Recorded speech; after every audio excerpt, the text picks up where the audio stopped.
History of Cambodia. Published December the 9th, 2017. Special characters are denoted as follows. And. Beginning and ending single or double quotations. And. Left and right parentheses. An M dash. 3 consecutive periods. The history of Cambodia, a country in mainland Southeast Asia, can be traced back to at least the 5th millennium BC. Detailed records of a political structure on the territory of what is now Cambodia first appear in Chinese annals in reference to Funan, a polity that encompassed the southernmost part of the Indochinese peninsula during the 1st to 6th centuries. Centered at the lower Mekong, Funan is noted as the oldest regional Hindu culture, which suggests prolonged socio-economic interaction with maritime trading partners of the Indosphere in the west. By the 6th century, a civilization, called Chenla or Zhenla in Chinese annals, firmly replaced Funan, as it controlled larger, more undulating areas of Indochina and maintained more than a singular center of power. The Khmer Empire was established by the early 9th century. Sources refer here to a mythical initiation and consecration ceremony to claim political legitimacy by founder Jayavarman II at Mount Kulin. Mount Mahendra.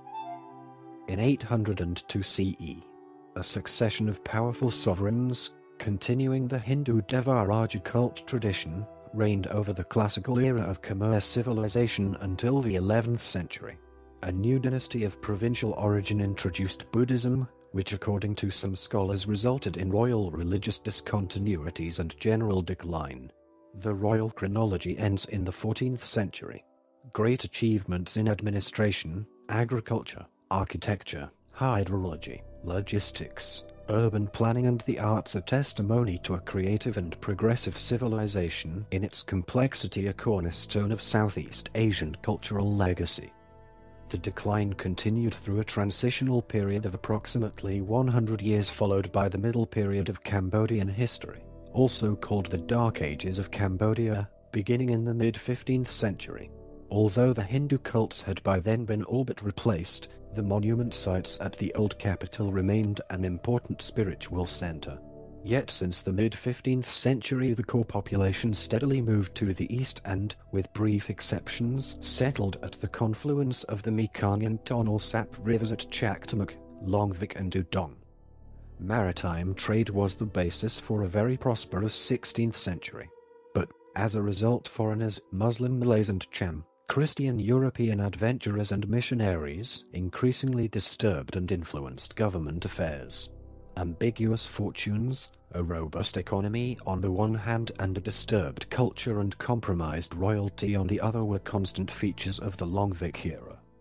By the 15th century, the Khmer's traditional neighbors, the Mon people in the west and the Cham people in the east had gradually been pushed aside or replaced by the resilient Siamese/Thai and Annamese/Vietnamese, respectively. These powers had perceived, understood and increasingly followed the imperative of controlling the lower Mekong basin as the key to control all Indochina. A weak Khmer kingdom only encouraged the strategists in attire. Later in Bangkok and in Huf, attacks on and conquests of Khmer royal residences left sovereigns without a ceremonial and legitimate power base. Interference in succession and marriage policies added to the decay of royal prestige. Udong was established in 1601 as the last royal residence of the Middle Period. The 19th century arrival of then technologically more advanced and ambitious European colonial powers with concrete policies of global control put an end to regional feuds, and as Siam/Thailand, although humiliated and on the retreat, escaped colonization as a buffer state, Vietnam was to be the focal point of French colonial ambition. Cambodia, although largely neglected, had entered the Indo-Chinese Union as a perceived entity and was capable to carry and reclaim its identity and integrity into modernity. After 80 years of colonial hibernation, the brief episode of Japanese occupation during World War II, That coincided with the investiture of King Sihanouk was the opening act for the irreversible process towards re-emancipation and modern Cambodian history. The Kingdom of Cambodia 1953–70. Independent since 1953, struggled to remain neutral in a world shaped by polarization of the nuclear powers USA and Soviet Union.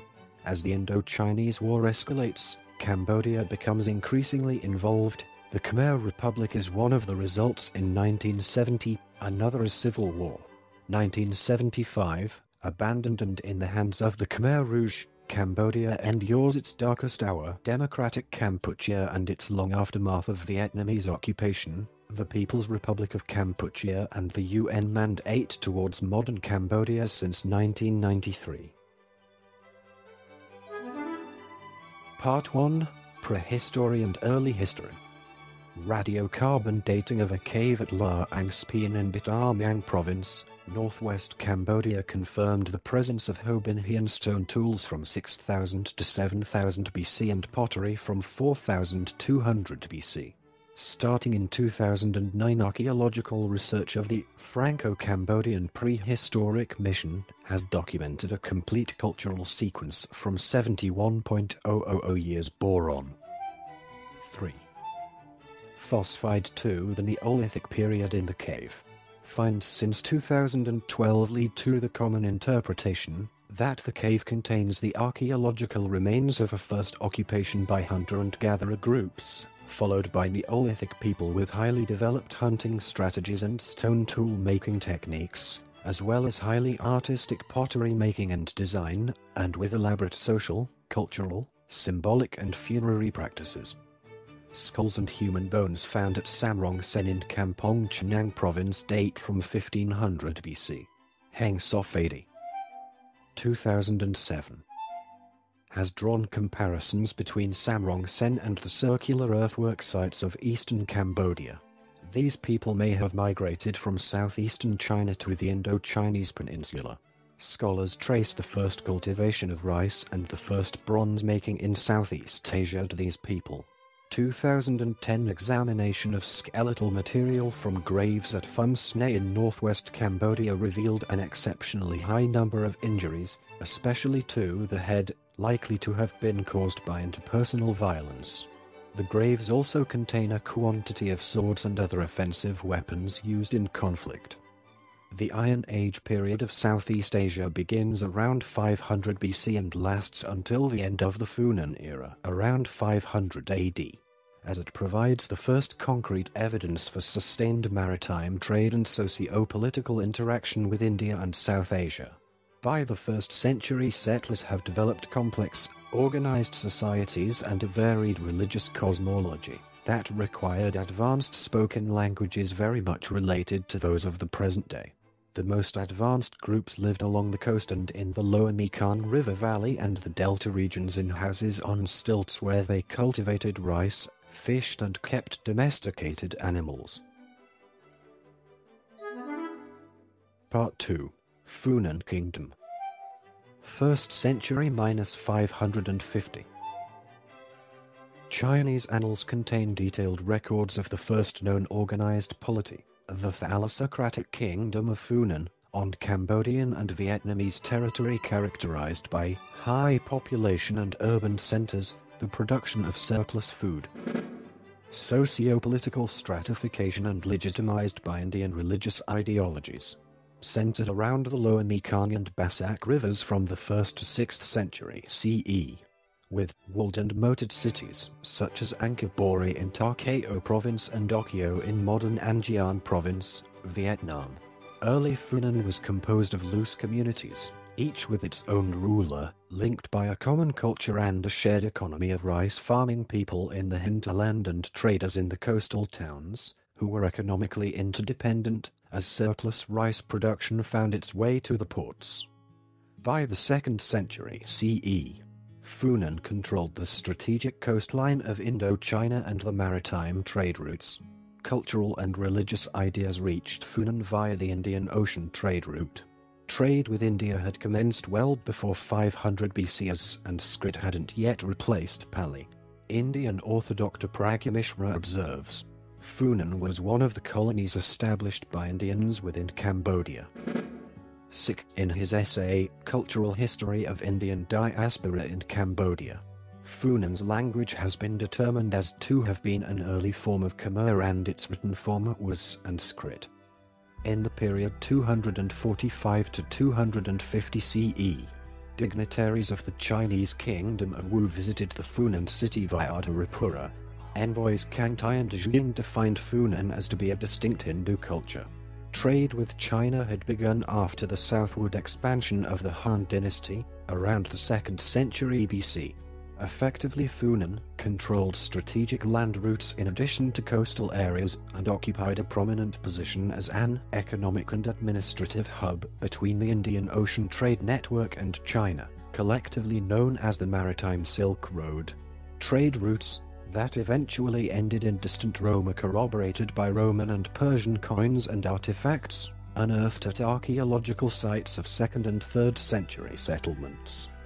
Funan is associated with myths, such as the Katagari legend and the Khmer founding legend, in which an Indian Brahmin or prince named Prithau Ong in Khmer, Cordinia in Sanskrit and Huntian in Chinese records marries the local ruler, a princess named Nagi Soma. Lu Yi in Chinese records, thus establishing the first Cambodian royal dynasty. Scholars debate as to how deep the narrative is rooted in actual events and on Cordiania's origin and status. A Chinese document that underwent 4 alterations and a 3rd century epigraphic inscription of Kampa are the contemporary sources. Some scholars consider the story to be simply an allegory for the diffusion of Indic Hindu and Buddhist beliefs into ancient local cosmology and culture, whereas some historians dismiss it chronologically. Chinese annals report that Funan reached its territorial climax in the early 3rd century under the rule of King Fan Shiman, extending as far south as Malaysia and as far west as Burma. A system of mercantilism in commercial monopolies was established. Exports ranged from forest products to precious metals and commodities such as gold, elephants, ivory, rhinoceros horn, kingfisher feathers, wild spices like cardamom, lacquer, hides and aromatic wood. Under Fan Shiman, Funan maintained a formidable fleet and was administered by an advanced bureaucracy, based on a tribute-based economy that produced a surplus which was used to support foreign traders along its coasts and ostensibly to launch expansionist missions to the west and south. Historians maintain contradicting ideas about Funan's political status and integrity.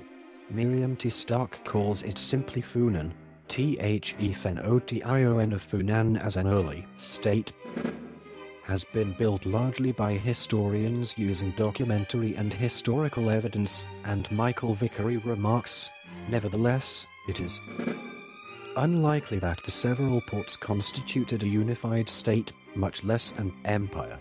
Other sources, though, imply imperial status. Vassal kingdoms spread to southern Vietnam in the east and to the Malay Peninsula in the west, and here we will look at 2 empires of this period, Funan and Srivijaya. The question of how Funan came to an end is in the face of almost universal scholarly conflict impossible to pin down. Chenla is the name of Funan's successor in Chinese annals, first appearing in 616 over 617 CE. Quote, "The fall of Funan was not the result of the shifting of maritime trade route from the Malay Peninsula route to the Strait of Malacca starting from the 5th century CE. Rather, it suggests that the conquest of Funan by Zhenla was the exact reason for the shifting of maritime trade route in the 7th century CE. As Funan was indeed in decline caused by shifts in Southeast Asian maritime trade routes, rulers had to seek new sources of wealth inland. By the end of the 5th century, international trade through Southeast Asia was almost entirely directed through the Strait of Malacca. Funan, from the point of view of this trade, had outlived its usefulness. Nothing in the epigraphical record authorizes such interpretations, and the inscriptions which retrospectively bridge the so-called Funan-Chenla transition do not indicate a political break at all. The archaeological approach to and interpretation of the entire early historic period is considered to be a decisive supplement for future research. The Lower Mekong Archaeological Project focuses on the development of political complexity in this region during the early historic period. LOMAP survey results of 2003 to 2005, for example, have helped to determine that the region's importance continued unabated throughout the pre-Angkorian period, and that at least 3 surveyed areas bear Angkorian period dates and suggest the continued importance of the delta. Part 3. Chenla Kingdom, 6th century - 802. The history of the Chinese Sui dynasty contains records that a state called Chenla sent an embassy to China in 616 or 617 CE. It says that Chenla was a vassal of Funan, but under its ruler Citrasena Mahendravarman conquered Funan and gained independence.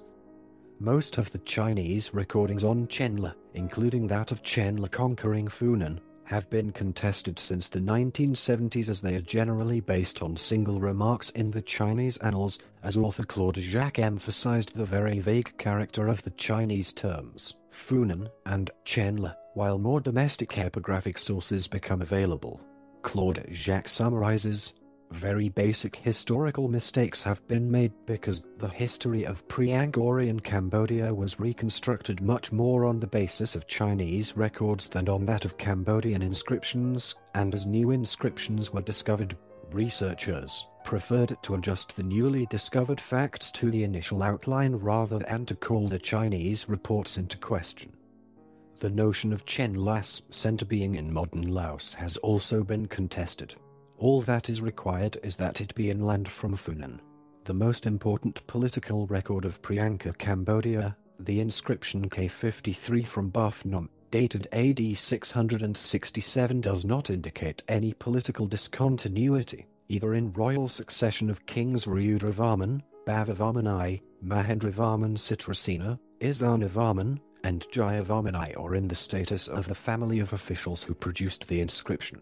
Another inscription of a few years later, K44, 674 AD, commemorating a foundation in Kampot province under the patronage of Jayavarman I, refers to an earlier foundation in the time of King Rudravarma, presumably Rudravarman of Funan, and again there is no suggestion of political discontinuity.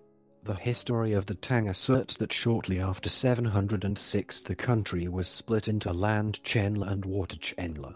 The names signify a northern and a southern half, which may conveniently be referred to as Upper and Lower Chenla. By the late 8th century, Water Chenla had become a vassal of the Sailendra dynasty of Java. The last of its kings was killed and the polity incorporated into the Javanese monarchy around AD 790. Land Chenla acquired independence under Jayavarman II in 802 CE. The Khmers, vassals of Funan, reached the Mekong River from the northern Mekong River via the Mund River Valley. Chenla, their first independent state, developed out of Funanese influence. Ancient Chinese records mention two kings, Shritavarman and Srishthavarman, who ruled at the capital Srishtapura, located in modern-day southern Laos. The immense influence on the identity of Cambodia to come was brought by the Khmer kingdom of Bhavapura, in the modern-day Cambodian city of Kampong Thom. Its legacy was its most important sovereign, Ishinavarman, who completely conquered the kingdom of Funan during 612 to 628. He chose his new capital at the Sambor Prakuk, naming it Ishinapura. Part 4. Khmer Empire, 802-1431.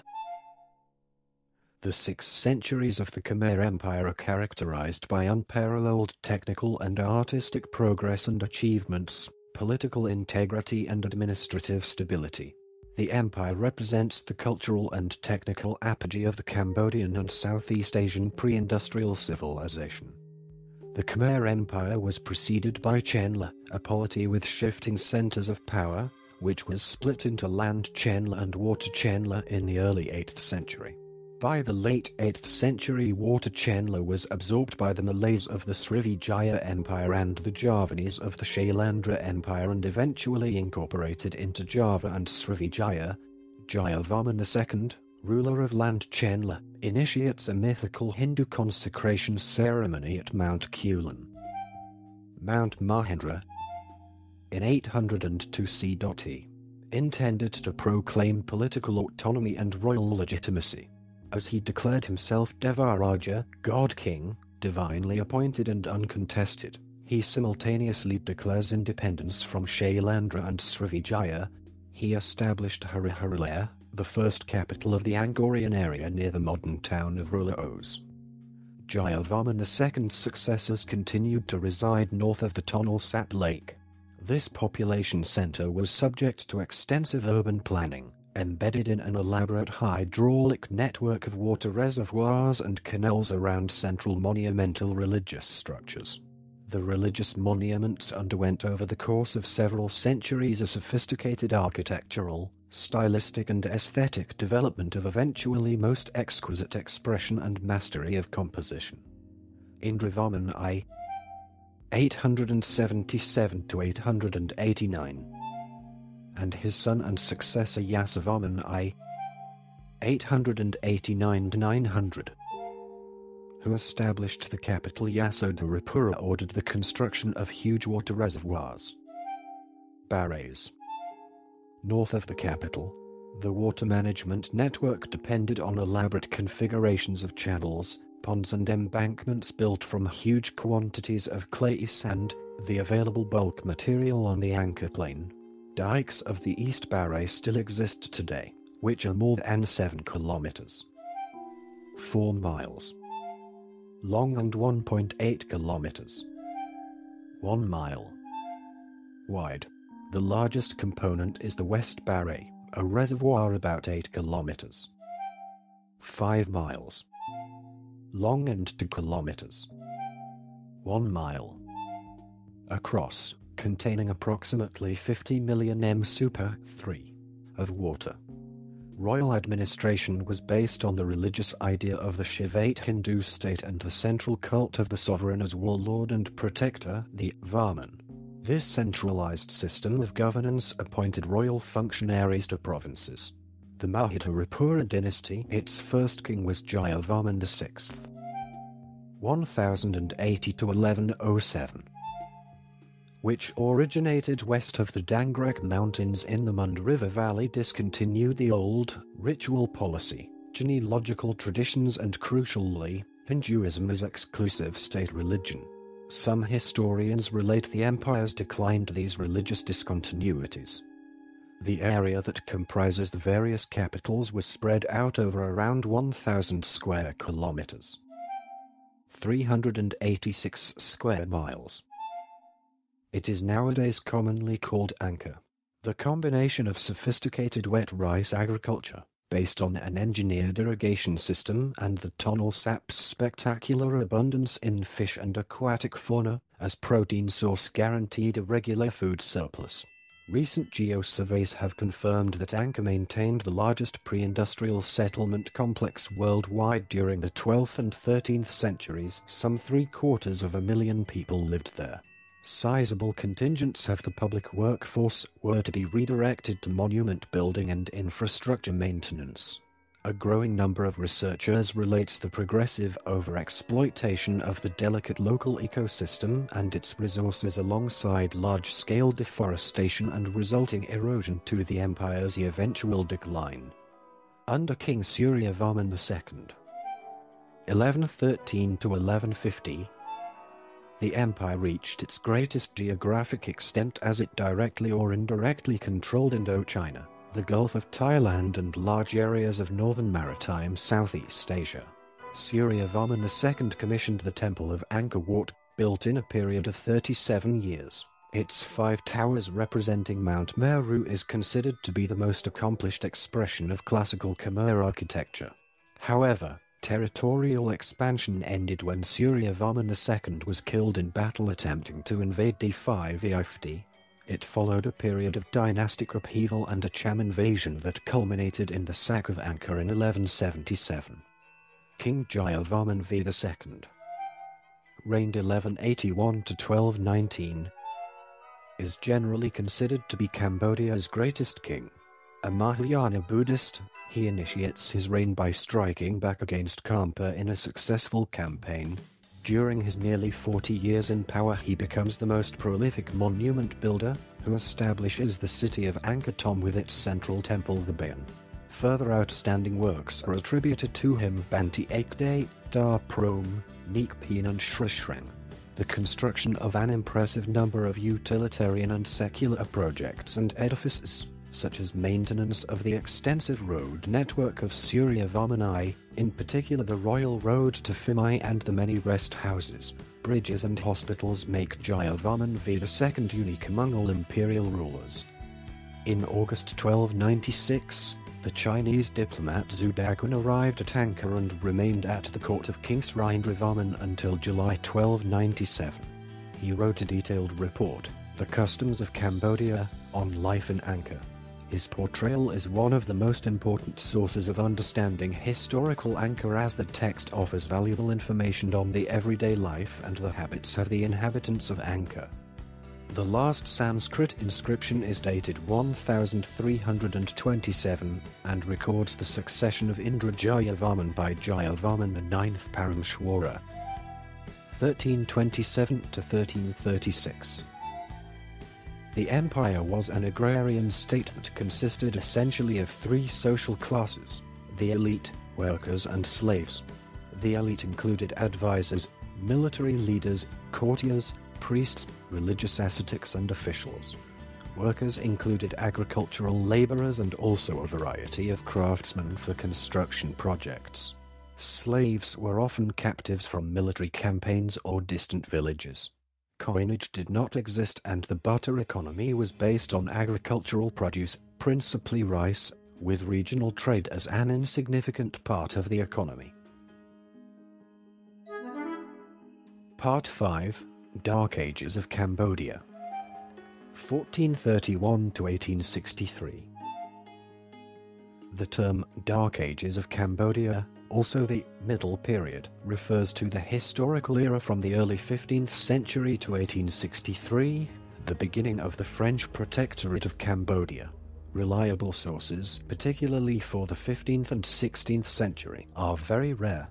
A conclusive explanation that relates to concrete events manifesting the decline of the Khmer Empire has not yet been produced.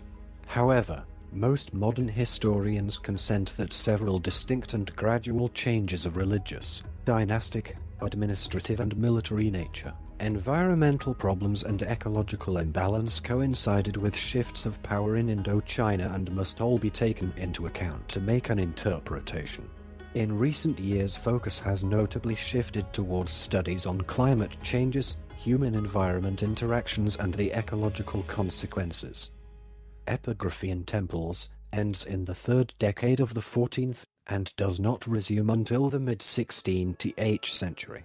Recording of the royal chronology discontinues with King Jayavarman IX Parameshwara, or Jayavarma Paramesvara. There exists not a single contemporary record of even a king's name for over 200 years. Construction of monumental temple architecture had come to a standstill after Jayavarman II's reign. According to author Michael Vickery, there only exist external sources for Cambodia's 15th century, the Chinese Ming Shilu Annals and the earliest royal chronicle of Ayutthaya. Wang Shijian, a Chinese scholar of the 16th century, remarked, "The official historians are unrestrained and are skillful at concealing the truth. But the memorials and statutes they record and the documents they copy cannot be discarded."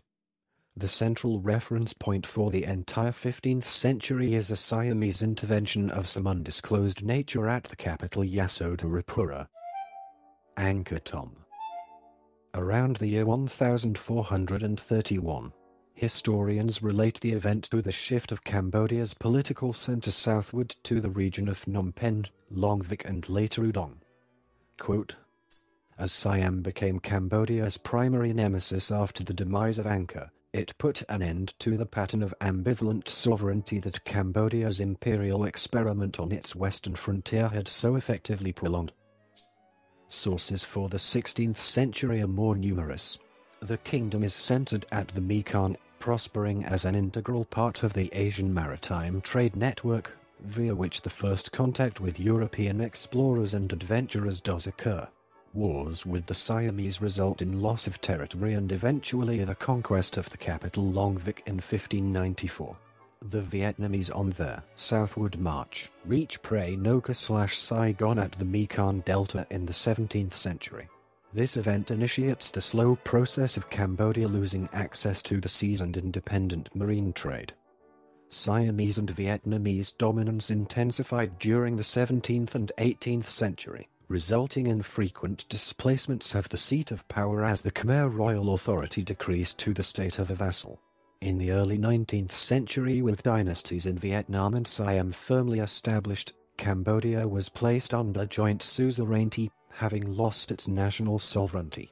British agent John Crawford states, "The king of that ancient kingdom is ready to throw himself under the protection of any European nation."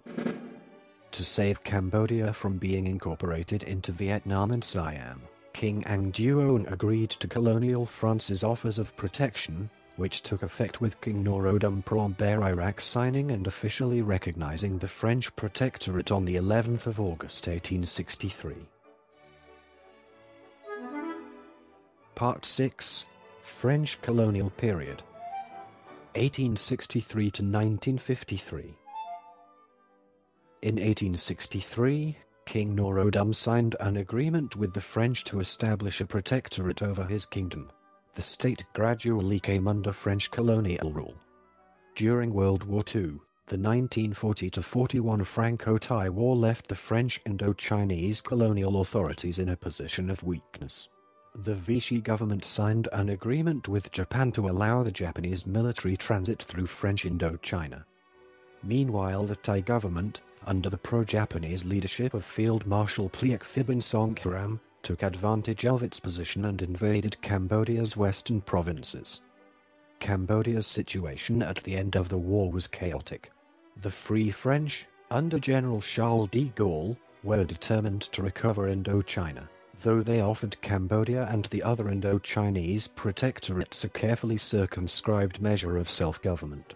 Convinced that they had a civilizing mission, they envisioned Indochina's participation in a French union of former colonies that shared the common experience of French culture. Part 7. Administration of Sihanouk 1953-70. On the 9th of March 1945, during the Japanese occupation of Cambodia, young King Norodom Sihanouk proclaimed an independent kingdom of Kampuchea, following a formal request by the Japanese. Shortly thereafter, the Japanese government nominally ratified the independence of Cambodia and established a consulate in Phnom Penh. The new government did away with the Romanization of the Khmer language that the French colonial administration was beginning to enforce and officially reinstated the Khmer script. This measure taken by the short-lived governmental authority would be popular and long-lasting, for since then no government in Cambodia has tried to Romanize the Khmer language again. After Allied military units entered Cambodia, the Japanese military forces present in the country were disarmed and repatriated. The French were able to reimpose the colonial administration in Phnom Penh in October the same year. Sihanouk's royal crusade for independence resulted in grudging French acquiescence to his demands for a transfer of sovereignty. A partial agreement was struck in October 1953. Sihanouk then declared that independence had been achieved and returned in triumph to Phnom Penh. As a result of the Geneva Conference on Indochina, Cambodia was able to bring about the withdrawal of the Viet Minh troops from its territory and to withstand any residual impingement upon its sovereignty by external powers. Neutrality was the central element of Cambodian foreign policy during the 1950s and 1960s. By the mid-1960s, parts of Cambodia's eastern provinces were serving as bases for North Vietnamese Army and National Liberation Front (NVA/NLF). forces operating against South Vietnam, and the port of Sihanoukville was being used to supply them. As NVA/VC activity grew, the United States and South Vietnam became concerned, and in 1969, the United States began a 14-month-long series of bombing raids targeted at NVA/VC elements, contributing to destabilization. The bombing campaign took place no further than 10, and later 20 miles. 32 kilometers. Inside the Cambodian border, areas where the Cambodian population had been evicted by the NVA, Prince Sihanouk, fearing that the conflict between Communist North Vietnam and South Vietnam might spill over to Cambodia, publicly opposed the idea of a bombing campaign by the United States along the Vietnam-Cambodia border and inside Cambodian territory. However, Peter Rodman claimed, Prince Sihanouk complained bitterly to us about these North Vietnamese bases in his country and invited us to attack them. In December 1967, Washington Post journalist Stanley Carno was told by Sihanouk that if the U.S. wanted to bomb the Vietnamese communist sanctuaries, he would not object unless Cambodians were killed. The same message was conveyed to U.S. President Johnson's emissary Chester Bowles in January 1968, so the U.S. had no real motivation to overthrow Sihanouk. However, Prince Sihanouk wanted Cambodia to stay out of the North Vietnam-South Vietnam conflict and was very critical of the United States government and its allies. The South Vietnamese government. Prince Sihanouk, facing internal struggles of his own due to the rise of the Khmer Rouge, did not want Cambodia to be involved in the conflict. Sihanouk wanted the United States and its allies. South Vietnam. To keep the war away from the Cambodian border, Sihanouk did not allow the United States to use Cambodian airspace and airports for military purposes. This upset the United States greatly and contributed to their view that of Prince Sihanouk as a North Vietnamese sympathizer and a thorn on the United States. However, declassified documents indicate that, as late as March 1970, the Nixon administration was hoping to garner friendly relations with Sihanouk. Throughout the 1960s, domestic Cambodian politics became polarized. Opposition to the government grew within the middle class and leftists, including Paris-educated leaders like Hun Sen, Ieng Sary, and Saloth Sa, later known as Pol Pot, who led an insurgency under the clandestine Communist Party of Kampuchea, CPK. Sihanouk called these insurgents the Khmer Rouge, literally the Red Khmer.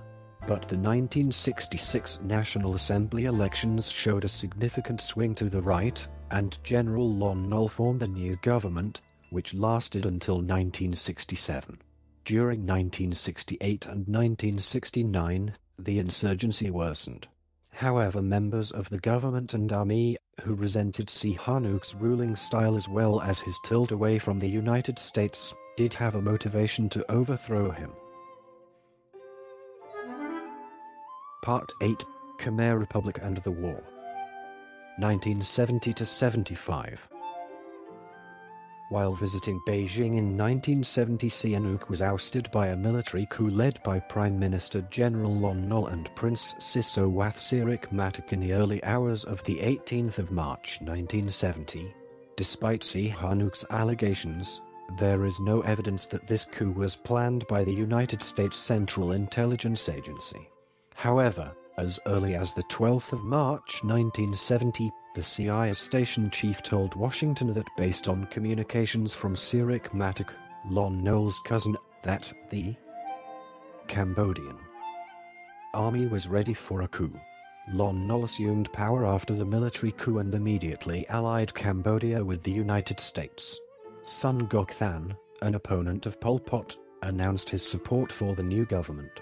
On the 9th of October, the Cambodian monarchy was abolished, and the country was renamed the Khmer Republic.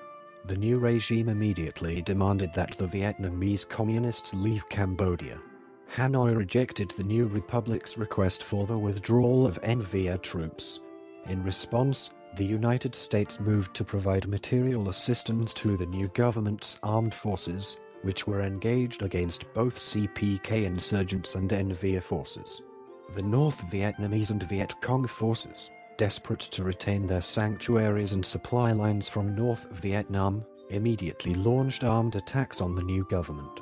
The North Vietnamese quickly overran large parts of eastern Cambodia, reaching to within 15 miles, 24 kilometers, of Phnom Penh. The North Vietnamese turned the newly won territories over to the Khmer Rouge. The king urged his followers to help in overthrowing this government, hastening the onset of civil war. In April 1970, U.S. President Richard Nixon announced to the American public that U.S. and South Vietnamese ground forces had entered Cambodia in a campaign aimed at destroying NVA base areas in Cambodia. See Cambodian incursion. The US had already been bombing Vietnamese positions in Cambodia for well over a year by that point. Although a considerable quantity of equipment was seized or destroyed by US and South Vietnamese forces, containment of North Vietnamese forces proved elusive. The Khmer Republic's leadership was plagued by disunity among its three principal figures: Lon Nol, Sihanouk's cousin Sirik Matuk, and National Assembly leader In Tam. Lon Nol remained in power in part because none of the others were prepared to take his place. In 1972, a constitution was adopted, a parliament elected, and Lon Nol became president. But disunity, the problems of transforming a 30,000-man army into a national combat force of more than 200,000 men, and spreading corruption weakened the civilian administration and army. The Khmer Rouge insurgency inside Cambodia continued to grow, aided by supplies and military support from North Vietnam. Pol Pot and Ieng Sary asserted their dominance over the Vietnamese-trained communists, many of whom were purged. At the same time, the Khmer Rouge (CPK) forces became stronger and more independent of their Vietnamese patrons. By 1973, the CPK were fighting battles against government forces with little or no North Vietnamese troop support, and they controlled nearly 60% of Cambodia's territory and 25% of its population. The government made 3 unsuccessful attempts to enter into negotiations with the insurgents, but by 1974, the CPK was operating openly as divisions, and some of the NVA combat forces had moved into South Vietnam. Lon Nol's control was reduced to small enclaves around the cities and main transportation routes. More than 2 million refugees from the war lived in Phnom Penh and other cities. On New Year's Day 1975, communist troops launched an offensive which, in 117 days of the hardest fighting of the war, caused the collapse of the Khmer Republic. Simultaneous attacks around the perimeter of Phnom Penh pinned down Republican forces, while other CPK units overran fire bases controlling the vital Lower Mekong resupply route. Thus funded airlift of ammunition and rice ended when Congress refused additional aid for Cambodia. The Lon Nol government in Phnom Penh surrendered on the 17th of April 1975, just 5 days after the US mission evacuated Cambodia. The relationship between the massive carpet bombing of Cambodia by the United States and the growth of the Khmer Rouge, in terms of recruitment and popular support, has been a matter of interest to historians. Some historians have cited the US intervention and bombing campaign, spanning 1965 to 1973, as a significant fact leading to increased support of the Khmer Rouge among the Cambodian peasantry. However, Pol Pot biographer David Chandler argues that the bombing had the effect the Americans wanted. It broke the communist encirclement of Phnom Penh. Peter Rodman and Michael Lind claimed that the US intervention saved Cambodia from collapse in 1970 and 1973. Craig Etchison agreed that it was untenable to assert that US intervention caused the Khmer Rouge victory, while acknowledging that it may have played a small role in boosting recruitment for the insurgents. William Shawcross, however, wrote that the US bombing and ground incursion plunged Cambodia into the chaos Sihanouk had worked for years to avoid.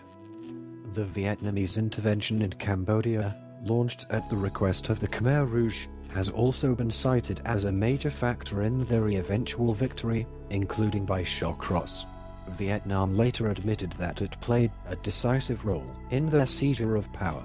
China armed and trained the Khmer Rouge during the Civil War and continued to aid them years afterward. Part 9. Democratic Kampuchea. Khmer Rouge era 1975 to 79. Immediately after its victory, the CPK ordered the evacuation of all cities and towns, sending the entire urban population into the countryside to work as farmers, as the CPK was trying to reshape society into a model that Pol Pot had conceived. The new government sought to completely restructure Cambodian society. Remnants of the old society were abolished and religion was suppressed. Agriculture was collectivized, and the surviving part of the industrial base was abandoned or placed under state control. Cambodia had neither a currency nor a banking system. Democratic Kampuchea's relations with Vietnam and Thailand worsened rapidly as a result of border clashes and ideological differences. While communist, the CPK was fiercely nationalistic, and most of its members who had lived in Vietnam were purged.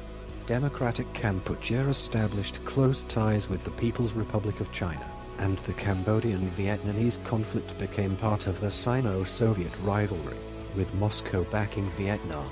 Border clashes worsened when the Democratic Kampuchea military attacked villages in Vietnam. The regime broke off relations with Hanoi in December 1977, protesting Vietnam's alleged attempt to create an Indochina Federation.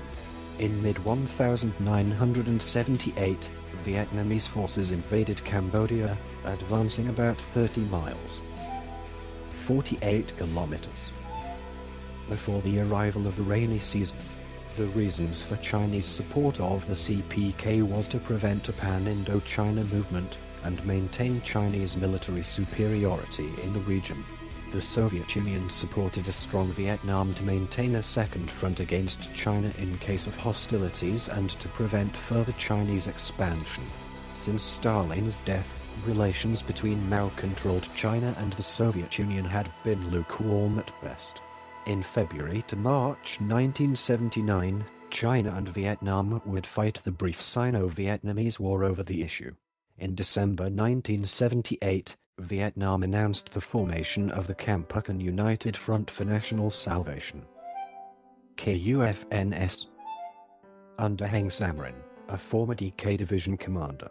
It was composed of Khmer communists who had remained in Vietnam after 1975 and officials from the eastern sector, like Heng Samrin and Hun Sen, who had fled to Vietnam from Cambodia in 1978. In late December 1978, Vietnamese forces launched a full invasion of Cambodia, capturing Phnom Penh on the 7th of January 1979 and driving the remnants of Democratic Kampuchea's army westward toward Thailand. Within the CPK, the Paris-educated leadership, Pol Pot, Ieng Sary, Nuon Chi, and Hun Sen, were in control. A new constitution in January 1976 established Democratic Kampuchea as a communist people's republic, and a 250-member Assembly of the Representatives of the People of Kampuchea, PRA, was selected in March to choose the collective leadership of a state presidium, the chairman of which became the head of state. Prince Sihanouk resigned as head of state on the 4th of April. On the 14th of April, after its first session, the PRA announced that Khieu Samphan would chair the state presidium for a 5-year term. It also picked a 15-member cabinet headed by Pol Pot as prime minister. Prince Sihanouk was put under virtual house arrest. Part 9, Democratic Kampuchea Chapter 1, Social and Cultural Implications of the Regime. Thousands starved or died of disease during the evacuation and its aftermath. Many of those forced to evacuate the cities were resettled in newly created villages, which lacked food, agricultural implements, and medical care. Many who lived in cities had lost the skills necessary for survival in an agrarian environment. Thousands starved before the first harvest. Hunger and malnutrition, bordering on starvation, were constant during those years. Most military and civilian leaders of the former regime who failed to disguise their pasts were executed. Some of the ethnicities in Cambodia, such as the Cham, suffered specific and targeted and violent persecutions, to the point of some international sources referring to it as the Cham genocide. Entire families and towns were targeted and attacked with the goal of significantly diminishing their numbers and eventually eliminated them. Life in democratic Kampuchea was strict and brutal. In many areas of the country, people were rounded up and executed for speaking a foreign language, wearing glasses, scavenging for food, and even crying for dead loved ones. Former businessmen and bureaucrats were hunted down and killed along with their entire families. The Khmer Rouge feared that they held beliefs that could lead them to oppose their regime. A few Khmer Rouge loyalists were even killed for failing to find enough counter-revolutionaries to execute. Modern research has located 20,000 mass graves from the Khmer Rouge era all over Cambodia. Various studies have estimated the death toll at between 740,000 and 3 million, most commonly between 1.4 million and 2.2 million, with perhaps half of those deaths being due to executions, and the rest from starvation and disease. The Riel Cambodian Genocide Project estimates approximately 1.7 million. R.J. Rummel, an analyst of historical political killings, gives a figure of 2 million. A UN investigation reported 2 to 3 million dead, while UNICEF estimated 3 million had been killed. Demographic analysis by Patrick Hoeverline suggests that between 1.17 and 3.42 million Cambodians were killed, while Marek Slavinsky estimates that 1.8 million is a conservative figure. Researcher Craig Etchison of the Documentation Center of Cambodia suggests that the death toll was between 2 and 2.5 million, with a most likely figure of 2.2 million. After 5 years of researching grave sites, he concluded that these mass graves contain the remains of 1,386,734 victims of execution. Part 10. Vietnamese occupation and the PRK. 1979–93. On the 10th of January 1979, after the Vietnamese Army and the KUFNS, Kampuchean United Front for National Salvation, invaded Cambodia and overthrowing the Khmer Rouge, the new People's Republic of Kampuchea. PRK was established with Heng Samrin as head of state. Pol Pot's Khmer Rouge forces retreated rapidly to the jungles near the Thai border. The Khmer Rouge and the PRK began a costly struggle that played into the hands of the larger powers China, the United States and the Soviet Union. The Khmer People's Revolutionary Party's rule gave rise to a guerrilla movement of 3 major resistance groups: the FUNCINPEC, Front Uni National Pour and Cambodge Independent, Neuter, Pacifique, a cooperative, the KPLNF, Khmer People's National Liberation Front, and the PDK. The Party of Democratic Kampuchea, the Khmer Rouge under the nominal presidency of Khieu Samphan. All held dissenting perceptions concerning the purposes and modalities of Cambodia's future. Civil war displaced 600,000 Cambodians, who fled to refugee camps along the border to Thailand, and tens of thousands of people were murdered throughout the country. Peace efforts began in Paris in 1989 under the state of Cambodia, culminating 2 years later in October 1991 in a comprehensive peace settlement. The United Nations was given a mandate to enforce a ceasefire and deal with refugees and disarmament, known as the United Nations Transitional Authority in Cambodia, UNTSC. Part 11. Modern Cambodia, 1993–present. Neutrality of this section is disputed. On the 23rd of October 1991, the Paris Conference reconvened to sign a comprehensive settlement giving the UN full authority to supervise a ceasefire, repatriate the displaced Khmer along the border with Thailand, disarm and demobilize the factional armies, and prepare the country for free and fair elections. Prince Sihanouk, President of the Supreme National Council of Cambodia, SNC, and other members of the SNC returned to Phnom Penh in November 1991 to begin the resettlement process in Cambodia. The UN Advance Mission for Cambodia, UNMIC, was deployed at the same time to maintain liaison among the factions and begin demining operations to expedite the repatriation of approximately 370,000 Cambodians from Thailand.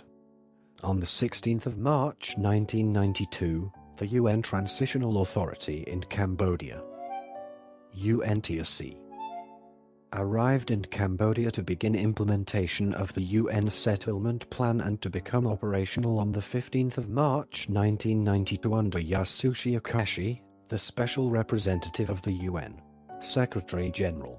UNTAC grew into a 22,000-strong civilian and military peacekeeping force tasked to ensure the conduct of free and fair elections for a constituent assembly. Over 4 million Cambodians, about 90% of eligible voters, participated in the May 1993 elections. Pre-election violence and intimidation was widespread, caused by SOC. State of Cambodia made up largely of former PDK cadre security forces, mostly against the FUNCINPEC and BLDP parties according to UNTAC.